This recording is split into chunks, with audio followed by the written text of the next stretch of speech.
Welcome back to the channel and welcome back to another edition of Where I Went Wrong. And in this video, I'll be doing Where I Went Wrong, UFC Paris. So I'm doing this upon the request of Elijah Grant. A very big name right there. It's like, nah, but I don't know. But all these people are big names because you guys are my supporters. Well, I don't know. I don't know if he truly supports me or a heckler or whatnot, but he could leave in the comment section below. And this is not out of me trying to put him on blast or anything. It's not.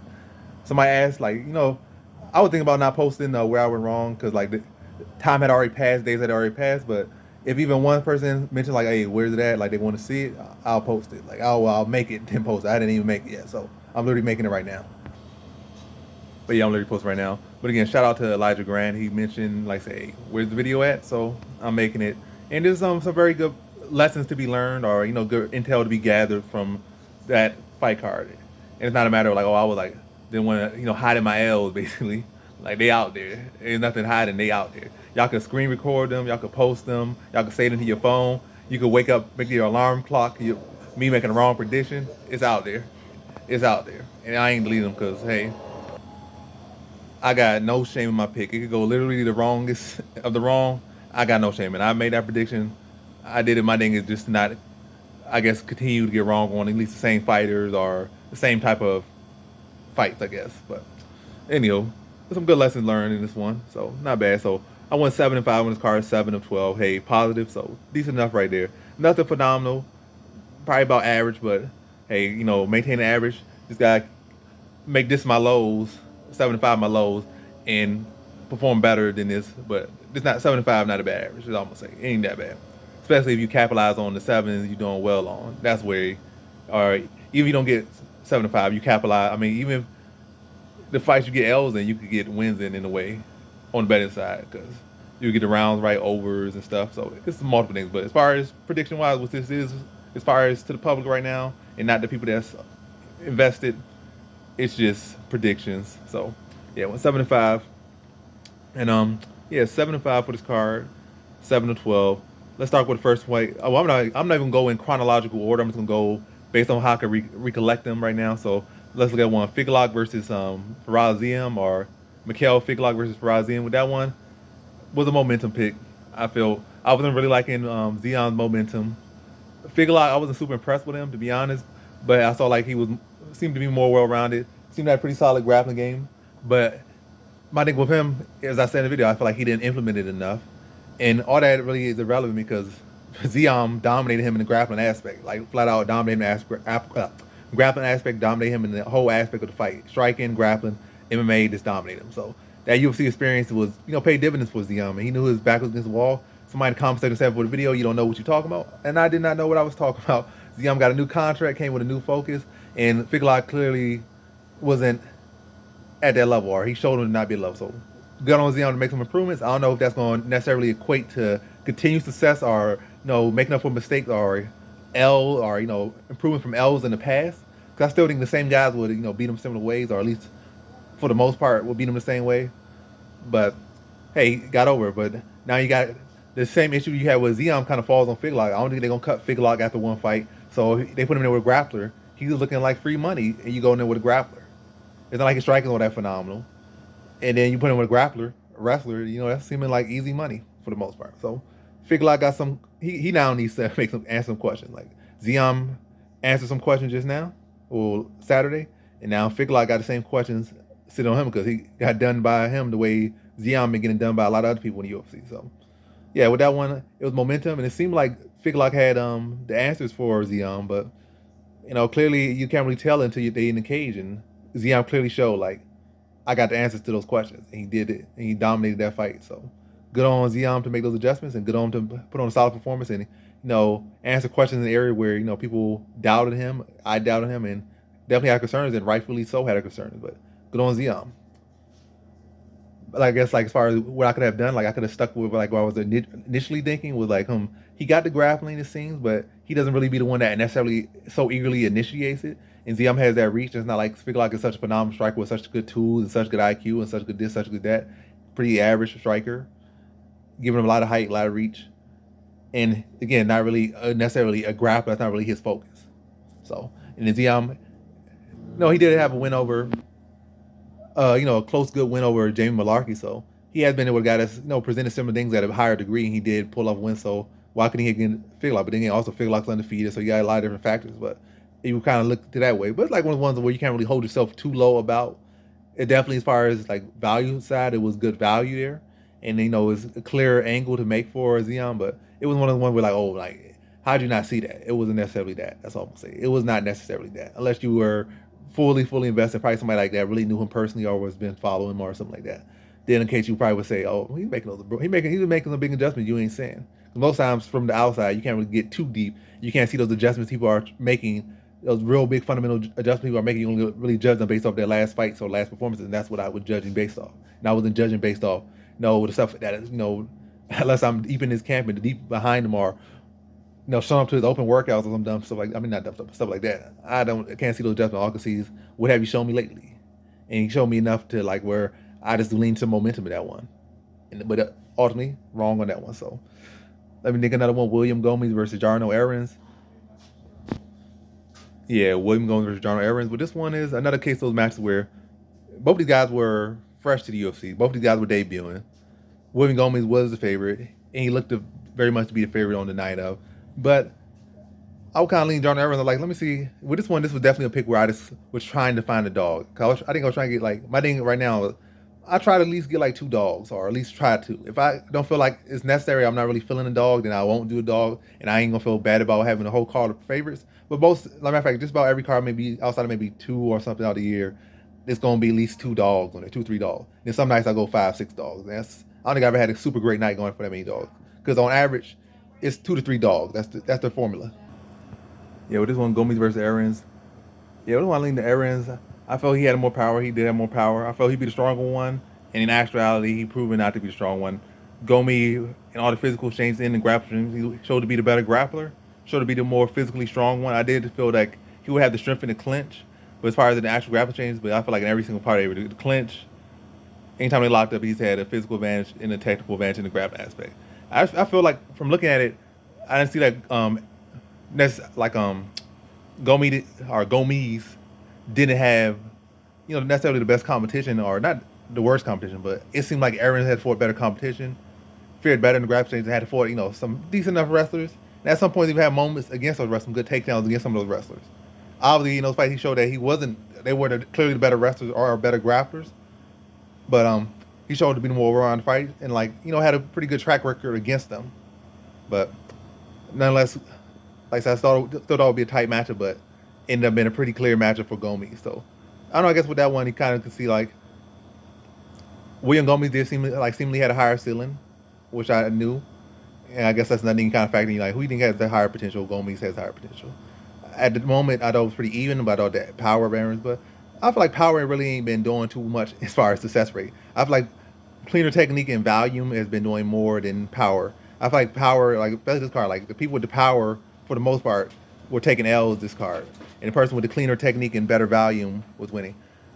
Has been winning for a long time. So that's another maybe thing I could look at for. But other than that, you don't really know until they lock up, and that's another case. 2 fights I've really seen live for the first time, and Gomez, you got to see how they feel, how they matched up, like what happened when they locked up. So and that lesson there, and me trying to look for a dog when I could just lean with the favorite, and they both had good reasons why they could win, and Gomez always showed that hey, it was not a tight matchup at all, and he won pretty dominantly for the most part. Evans had his moment, landed some good shots at times, had a decent submission attempt at the end, but other than that, it was pretty much a Gomez show. But another thing I could look at this whole card is I think all the France fighters went 5-0 or like 5-0. So and these tight matches could lean to the French fighters. Like if it's already tight right there, I really just want to see one guy that clearly had a higher ceiling. I just thought, and I feel like every time I say like higher ceiling, I feel like this guy has a higher ceiling, but this guy is better right now. I feel like the guy that has a higher ceiling always wins. It's like they gonna have a higher ceiling, they're gonna reach that potential and beat that person. They ain't gonna about to take an L, right? I feel like in the past I capitalized on that factor, but I feel like lately, for a long time now, every single time I say that they have a higher ceiling, they show that higher ceiling in the fight, and that happened yet again. But yeah, that's L.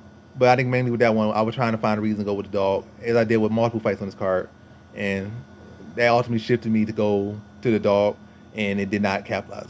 I think one of those dogs it was a very tight matchup, and he was originally favored.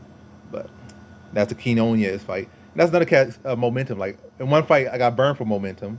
In another fight, I capitalized off momentum. Like the Quinones fight, and if his fight made even less sense because he got a TKO. He not really shown to be the cleanest striker or the heaviest handed fighter. And Khalil Taha had never really been significantly hurt in the fight. And most of his L's been by grapplers. So it's not, like I said, it was a weird fight.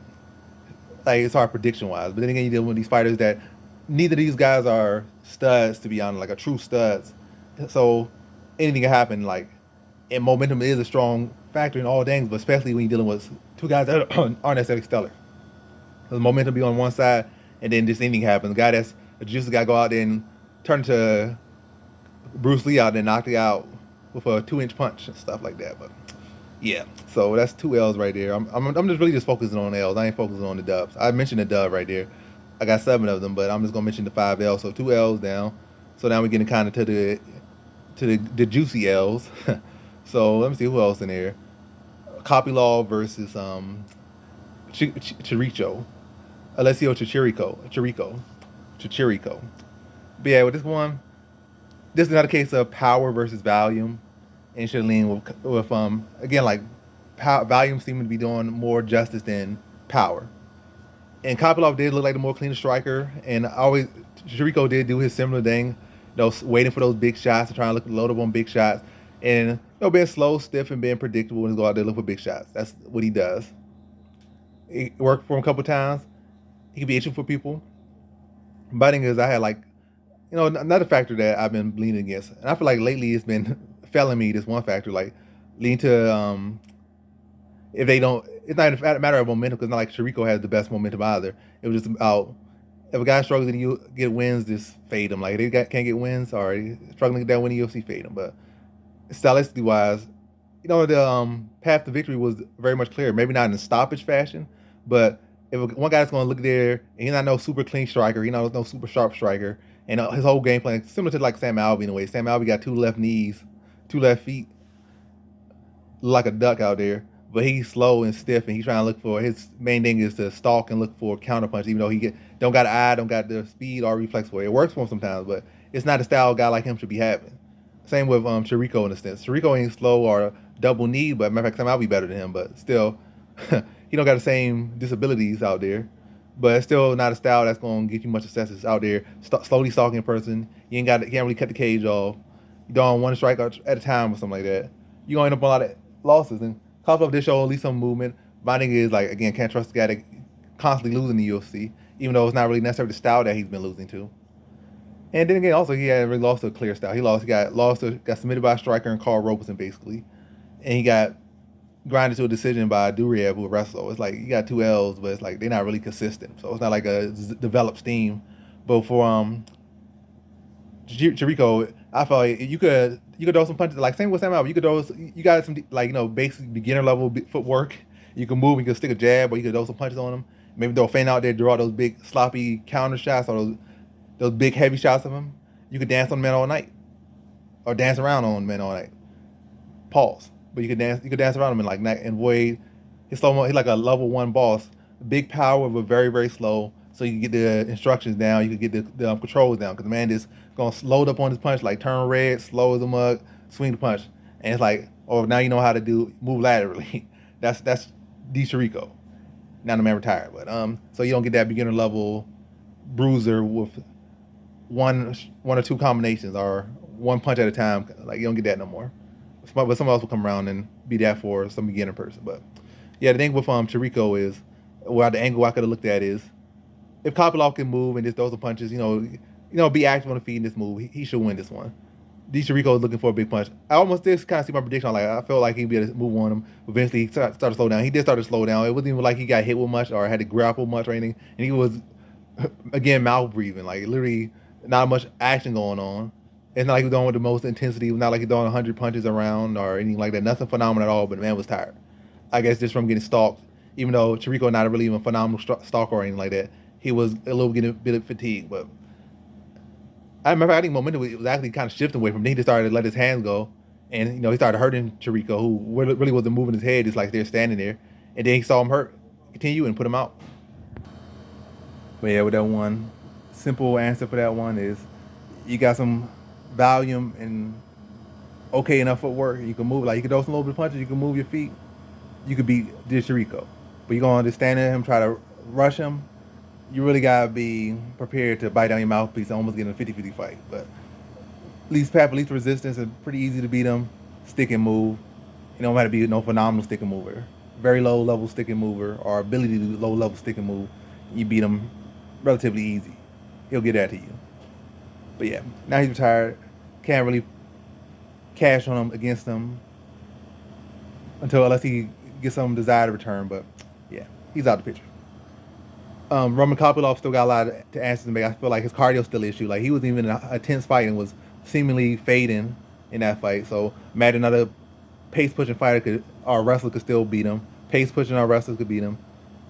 Obviously, somebody far more technical could beat him. It's not like no super technical fighter. So good win for him, but it's like still got a lot of concerns out there. But at least he got a win. That's big for him. Yeah, with a win and a stoppage, good for him, and only can go up, or at least biggest win. I mean, what he finally needed in the UFC. Got a win, got a stoppage, so big for him. And I guess it's only going to motivate him to be better and hungrier, and maybe got a chance to make something of his career in the UFC. So good for him. The next fight, this is my biggest L, was Joaquin Buckley versus Nasruddin Imavov, and this was my biggest L. But yeah, biggest L. With this one, I underestimated the size difference. I didn't think it would be that big. I mean, it was already big, but seeing them actually in the cage together, like when they stood off, I was like, damn, I'm wrong. Like, as soon as I was like, yeah, I'm wrong. Weigh-ins, I like saw it for sure, but in the cage, still like the man got like, Buckley got like 2 inches shorter, or Imavov got 2 inches taller, or they both one grew an inch, one shrunk an inch, but it was like big difference. But yeah, with my dog, I didn't think the size difference will be that huge, that drastic, but it was. And I thought Buckley would be able to find him. Buckley did find him, but like much too late and much too inconsistent. Because I feel like every single time he had to touch him, he had to complete a 60-yard dash just to touch the man. But yeah, big L, but simple understanding, simple. So yeah, so I'm trying to say, yeah, but a simple to explain what happened in that one or what didn't happen. You got a man with tight matchup already in reality. It obviously didn't play out like a tight matchup. It ended up kind of being a tight matchup because Buckley willed it to be like a 29-28 type fight instead of like a 30-27 shutout or 30-26. He willed it to be that. But yeah, all things, even on paper, you would say Nasruddin Imavov is the more technical fighter, the bigger fighter, and on fight night was a much bigger fighter, more technical. I ain't gonna say much more technical. He's more technical. He's bigger, etc. He got pretty much check all the boxes off. And Buckley just leaned on that speed and explosiveness, that power. And now, like I said, having that huge height advantage, huge size advantage, you relying on a few instances, like few chances to land a big bomb, and even fewer because man is so tall. He's moving. He's pretty technical with it. He made improvements to his footwork as well, so he wasn't out there to be hit as much as he had been past. Also, the other guys weren't giving up as much height, so they didn't have to travel as much or do as much to touch him. But it also big improvements to his footwork as well, his technique as well, because definitely in the past it hadn't been that clean. So he made improvements, and having that big height and size advantage certainly does not hurt to have that. So yeah, all that been said, like I said, as soon as I saw that, I like, yeah, he gonna lose this one. But still managed to will out a pretty good third round and still that third round. So good on Buckley, but yeah, as soon as I saw that stem face up in the cage, like, yeah, he not winning this one. So yeah, that size was just too much of a factor. And on top of that, Imavov looked pretty sharp and was on point. So that definitely should have been a lock pick. It was deservingly so a lock pick for Imavov. Nothing against Buckley, but all things being factored, and then on top of that having a height and size like that, yeah, that's a lock pick. Like, but Buckley just down to relying on a big punch, and you got run a 6-yard dash, then climb a tree just to touch the man. Like, you fighting a very uphill battle, literally and physically and literally. It's not no exaggeration. You literally fighting an uphill battle. You're trying to chase this man down, on the outside, longer than you, way longer than you. But like I said, Buckley gritted out, made it an interesting fight though, because the fight was definitely not in his favor. He even called out, so maybe not the smartest decision, but I think maybe a smart decision for him to try to cut the welterweight or something. But he's gonna keep improving his technique, and I feel like he's definitely much better than he was maybe even 2 fights ago. So the man making improvements. But yeah, that was a tough matchup no matter where his skill set at, especially with the physical disadvantages as well. So, but yeah, clearly lock pick, and I picked the wrong man. It was a lock pick and I picked the wrong pick. It was a lock pick and I picked the opposite way, and I picked it pretty confidently, not super confidently. I picked average. Matter of fact, maybe even low. I think I did average. So I ain't go crazy like lock against lock, and do that. I wasn't going like that, but I was decently confident in Buckley. But I said, as soon as I saw him, kid, like even with that confidence, like that confidence went out the window. As soon as I saw that, I was like, yeah, I got that wrong, and it played out that way. And then last one, the fifth one, Vittori versus I'm forgetting his name now. His name is Vittori. Whittaker versus Vittori. So I almost forgot the guy who dogged the other guy's name, but Whittaker versus Vittori. And with this one, I was thinking that Vittori, I was like kind of underwriting or like undervaluing Whittaker's past performances against grapplers because like they were old. Yes, they were super phenomenal, way more than Vittori will ever be, especially at this point. They are great, far greater than Vittori can ever dream to be and will ever be. Those people before, like Jacare, written in stone, written into the time into the book of life. One of the greatest grapplers of all time. You can never take that away from. Like one of the greatest BJJ players of all time. Even before he stepped in the cage, like he's one of the greatest grapplers of all time. And I will be there 100 years, 200, 300, 400,000 years. That man is a BJJ legend, like true, legit legend, Hall of Famer, is Jacare. Yo Romero, one of the greatest. And yeah, Yo Romero, one of the greatest wrestlers of all time. Literally a mythical beast out there, a mythical fighter, legendary fighter out there. And but they were both like 40 years old, and especially Yo Romero was fighting at that point had started his conservative approach to MMA. He was probably limiting himself to like 3 or 4 takedowns, attempts to fight, and clearly taking rounds off, especially in the second fight. And Jacare kind of similar, like he might not have potentially been like limiting his grappling, but he still wouldn't be as aggressive and like didn't have the energy to really grapple heavily enough rounds. So yes, they were phenomenal. They had success with their grappling, but they weren't able to be consistent. These guys were pushing 40. These weren't young spring guys. I feel Vittori wasn't no phenomenal striker, wasn't no phenomenal grappler necessarily.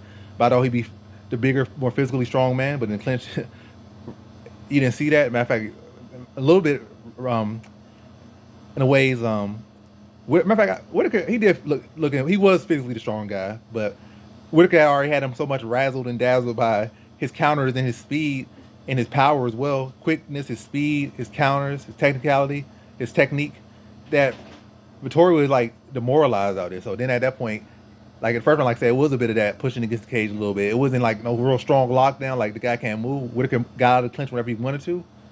But he was able to hold in there for like, a little bit of time. But yeah, this is a big L too, second biggest L.